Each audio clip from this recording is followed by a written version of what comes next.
Hi everyone, welcome back to a new episode of Finance and Crypto Guide. Today in this video, I'm going to show you how you can log into your Unify HR's account. Keep watching the video till the end. To log into your Unify HR's account, firstly go ahead and launch open your Google search. On the search box at the top, type in app.unifyhr.com and make a search.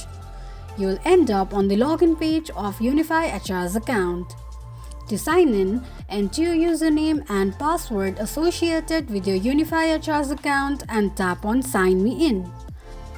In case if you don't remember your username or password, tap on Forgot Login or Password option. This is how you can log into your Unify HR's account quickly and easily just in few steps. If you have any thoughts or queries, let us know in the comments section. Don't forget to subscribe to our channel. Also, press the notification bell icon so that YouTube will notify you whenever we post a new video. I hope this video was helpful to you. Thank you so much for watching.